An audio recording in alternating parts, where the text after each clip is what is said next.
Welcome to another Ryzen 5 4500U game testing video on our Lenovo Ideapad 5. We're taking a look at Overwatch. We are in full screen, and now I have resolution set to 1080p, 60 FPS, even though we're going to be bumping that down. In the settings here for our rendering, VSync is on. We are at the low preset, and then here's our automatic render scale. This puts us at 720p, which it seems to me that's where this laptop games the best. On most games, 720p seems to be where you can get that 60 FPS or 30. But we'll show here with MSI Afterburner what we're actually able to do here. I'll get ready to bring that up for you. This is our low setting, 720p, 60 FPS on maximum performance mode in the Lenovo Vantage software. So here you go. Pretty smooth for the most part, almost all the time. You'll get some hitches here and there, but definitely 720p seems to be where it's at. You could actually even bump up some of the settings at 720p and still stay pretty darn close to 60 FPS.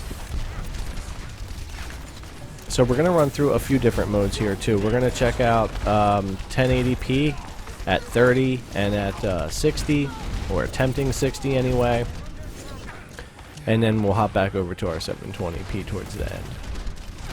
No need to do 720p 30 because it doesn't need that lockdown in order to perform well at all. It would be pointless unless for some reason your display was a 30 hertz display. But so you can see here, pretty dang smooth for the most part. We're using all of our GPU side. CPU has absolutely no problem with the game, of course, being similar to a Ryzen 2600 desktop CPU, and it does boost to its 4000 megahertz almost all the time, and that's whether it's on maximum performance mode or intelligent cooling mode. I will be using this laptop almost solely on intelligent cooling mode unless I'm editing and exporting videos.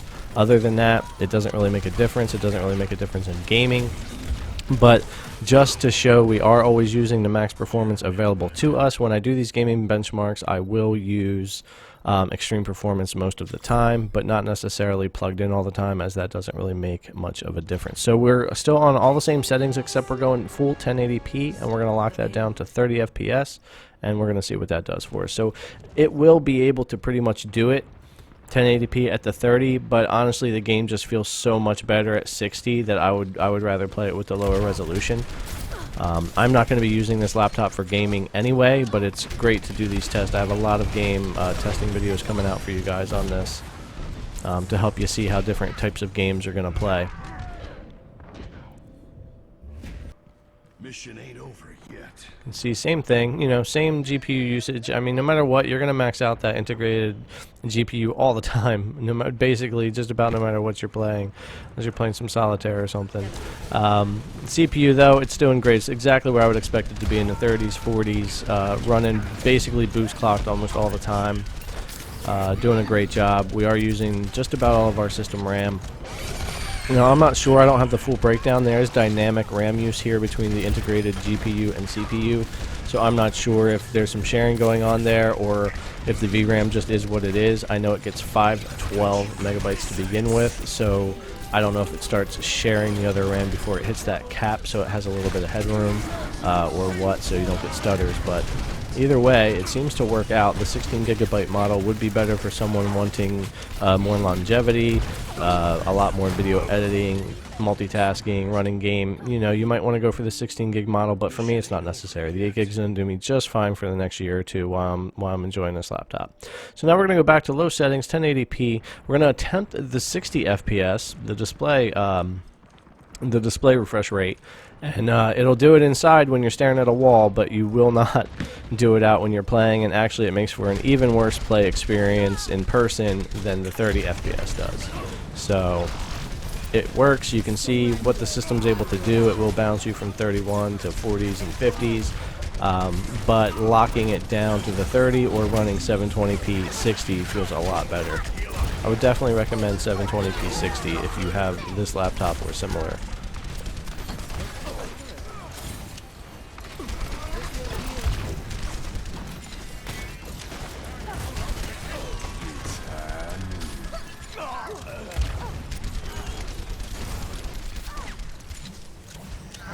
really difficult to play while screen capping. This laptop can't do the 2 displays at once very well. You lose about 20% of your performance at least, and it's not a fair cap, so you have to pick just one display, and then it's fantastic, no problem. But anyway, let's go back over and go back to our 720p 60 FPS so you can see everything settle back into a nice smooth 60 FPS at the end of the video here, and we'll be all good to go.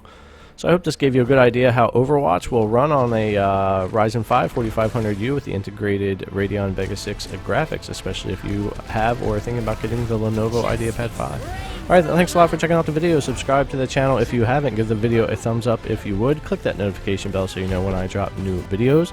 Leave your comment below, and I will see you guys in the next one.